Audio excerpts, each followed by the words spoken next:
Imam Ibnu Hanifah, itu ada juga seorang ateis yang cukup jago Pak dalam berdebat, dan sudah banyak orang Islam yang tidak bisa menjawab perdebatan kalau berdebat dengan dia. Nah, sampai akhirnya dia sudah merasa betul-betul tidak ada lagi yang bisa mengalahkan dia. Tapi kali ini berbeda. Dia menantang di tengah lapangan, dikumpulkan orang. Kalau kita kan sekarang misalnya Profesor Dr. Zakir Naik, dia undang orang, dia yang tidak terkalahkan. Jadi pada masa Imam Ibnu Hanifah ada orang ateis yang tidak terkalahkan kalau berdebat. Nah, jadi waktu dia menantang orang untuk berdebat, yang mengiyakan waktu itu Imam Ibnu Hanifah. Waktu itu masih sangat muda umur beliau. Jadi di tengah keramaian itu, posisi orang ini dia duduk di atas mimbar, tegak di atas mimbar, dan orang Islam di bawah. Dan Imam Ibnu Hanifah berdiri untuk melayani tantangan dia. Kata Imam Ibnu Hanifah, apa yang akan kau perdebatkan? Jadi pertanyaan dia yang pertama apa, Pak? Pada tahun berapa Tuhan kalian itu dilahirkan? Itu pertanyaan orang ateis ini. Kata Imam Ibnu Hanifah, lam yalid wa lam yulad. Allah tidak beranak dan tidak pula diperanakkan. Itu jawaban agama kalian. Itu tidak aku terima. Berikan yang bisa aku terima. Masa sesuatu yang ada pasti ada yang melahirkannya. Jadi kira-kira kapan Tuhan kalian itu lahir? Kemudian jawaban Imam Ibnu Hanifah, Allah itu ada sebelum adanya sesuatu. Tuhan tahu tidak tentang perhitungan? Kata Imam Ibnu Hanifah, ya aku tahu tentang ilmu hitung. Angka berapa sebelum angka 1? Tidak ada angka apa-apa. Kalau belum ada angka 1, sebelum angka 1 tidak ada angka yang lain mendahulunya, kenapa Tuhan heran kalau sebelum ada Allah memang tidak ada awalnya? Buktinya sebelum angka 1 tidak ada angka lain, Tuhan nggak komplain. Ini kok Tuhan berani mempertanyakan Allah.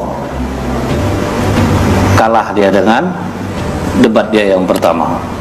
Karena ternyata sebelum angka 1 juga tidak ada angka, tapi orang tidak pernah komplain. Malah Allah yang dipertanyakannya, Allah itu kapan lahirnya. Sementara yang tidak ada angkanya sebelum angka 1 saja orang tidak komplain. Baik, kata orang ateis ini, jadi di mana kira-kira Tuhanmu itu berada sekarang? Karena sesuatu itu pasti ada tempatnya. Dan pertanyaan seperti ini, Pak, sering juga dipakai orang di zaman sekarang. Di mana tempat Tuhan itu? Jadi kata Imam Ibnu Hanifah, Tuhan tahu enggak bagaimana bentuk air susu? Tahu? Apakah di dalam campuran susu itu ada keju? Ada. Kalau dia sudah bersatu dalam gelas, bisa enggak Tuhan tunjukkan di mana posisi keju itu sekarang? Kata orang ateis ini, ya keju itu meliputi segala sesuatu. Begitu juga dengan Tuhan.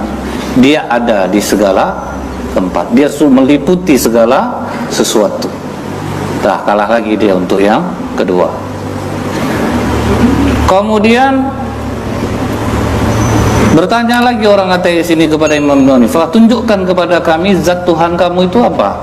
Zat benda padatkah, benda cairkah, atau apa? Maka Imam Ibnu Hanifah menjawab, Tuhan pernah enggak duduk di dekat orang yang sedang sakaratul maut? Ya. Sebelumnya dia bergerak-gerak? Ya. Waktu ruhnya keluar, Tuhan masih berada di sana enggak? Ya, masih berada di sana. Tahukah Tuhan ketika ruhnya itu keluar? Tidak. Tahu enggak Tuhan ruh dia itu bentuknya padat atau cair? Aku tidak melihatnya. Sedangkan ruh seorang makhluk saja yang keluar, Tuhan tidak tahu, padahal Tuhan duduk di sana. Sekarang Tuhan mempertanyakan zat Tuhan itu benda padat atau benda cair. Sangat keterlaluan Tuhan ini. Wah, teman nolak dia, Pak. Iya pula. Sedangkan ruh manusia aja tidak bisa dia mengatakan bentuknya seperti apa, kok Tuhan yang dipertanyakannya. Baik. Kemudian apa lagi katanya? Wahai Hanifah, ke arah manakah Allah itu menghadapkan wajahnya? Jadi kemana Allah itu menghadapkan wajah? Dijawab oleh Imam Ibnu Hanifah, kalau Tuhan menyalakan lampu, kemanakah cahaya itu menghadap? Ke seluruh ruangan. Begitulah Allah. Allah itu cahayanya menghadap ke seluruh alam ini. Jadi tidak menghadap dia ke sana atau ke sini, menghadap ke semuanya. Itulah yang cahaya, dia menghadap ke semua arah. Kemudian kalau ada orang yang masuk surga itu ada awalnya, kenapa tidak ada akhirnya? Begitu juga dengan perhitungan, kata Imam Hanifah. Ada awalnya tetapi tidak ada akhirnya. Perhitungan Pak, mana ada akhirnya Pak? Dia nambah terus, tapi awalnya ada. Nah, mulai terdiam si ateis ini. Kemudian bagaimana kebaikan surga itu akan bertambah dan tidak akan ada habis-habisnya jika dinafkahkan. Kebaikan surga itu akan bertambah. Masa iya dia bisa bertambah? Sementara tentu kalau kebaikan itu banyak dia akan berkurang.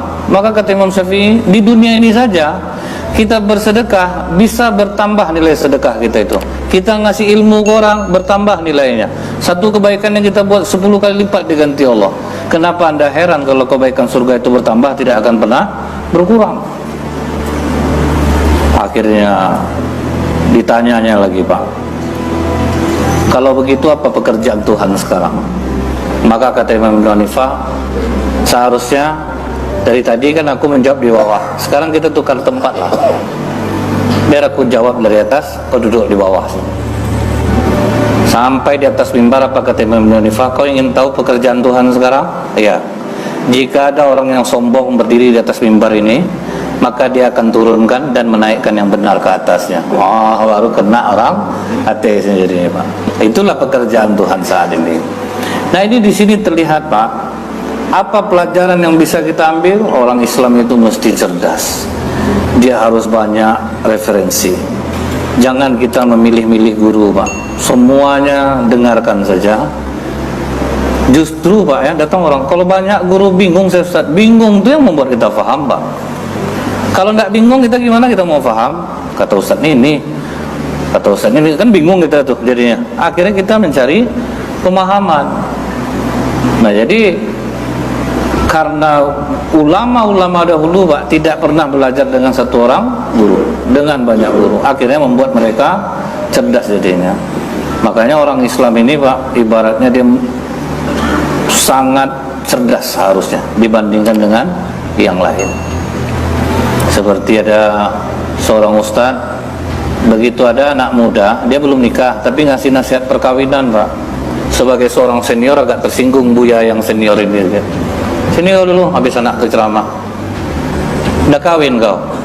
Belum lagi Buya.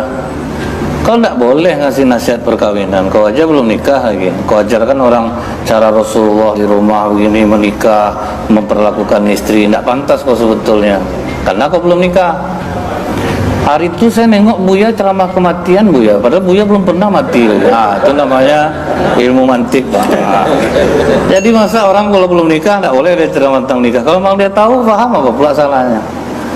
Tapi yang pernah nanya ke saya itu pernah tuh, Pak, boleh enggak Ustaz kita bawa handphone yang ada aplikasi Al-Quran ke dalam WC? Saya bilang boleh, tapi jangan buka aplikasi Qurannya. Karena Quran itu sudah tersimpan di memori HP itu, memori internalnya, di otaknya tibanya. Jadi jangan dibuka, kalau dibuka kita dosa, Pak. Tidak boleh lah Ustaz, kan ada aplikasi Quran. Iya, Pak, tapi dia sudah tersimpan di otak handphone itu, di memorinya. Masih juga Bapak ini mengeraskan. Bapak ada enggak apa ayat Al-Quran? Ada Ustaz. Di mana Bapak simpan? Ya di memori saya. Kalau gitu masuk WC tinggalkan otak Bapak di luar. Jadi kadang, Mbak, orang ini apa namanya ini, dia butuh kadang begitu kan. Jadi makanya kalau orang cerdas, Pak, dia banyak dia membaca, insya Allah, Pak, dia bakal cerdas jadinya. Makanya kalau 3 hari aja kosong kita ini, Pak, dari membaca, itu kita bisa bodoh jadi. Tapi kalaupun tidak membaca, paling tidak kita mau mendengar, itu juga sudah luar biasa sebetulnya. Jadi seperti ada dulu seorang anak muda, dia bertanya ke seorang kiai, Pak Kiai, kalau memang Tuhan itu ada, bisa enggak Pak Kiai tunjukkan wujudnya sama saya? Yang ada itu tentu ada wujudnya. Yang kedua, setan itu dari api, terus nanti dimasukkan ke dalam api. Apa tidak kurang kerjaan Tuhan? Di manalah terasa sama setan tuh, api sama api. Yang ketiga, apa takdir tuh Pak Kiai? Terdiam Pak Kiai ini Pak. Sudah kau bertanya? Sudah, langsung tampar ya Pak. Bang! Kurang ngajar kamu, pertanyaan kamu. Pak Kiai tidak bisa jawab, jamin tampar Pak. Itulah jawaban untuk 3 pertanyaan kau. Apa pula ini jawabannya? Ini kekerasan sama Pak Kiai. Waktu ku tampar jadi sakit kau enggak?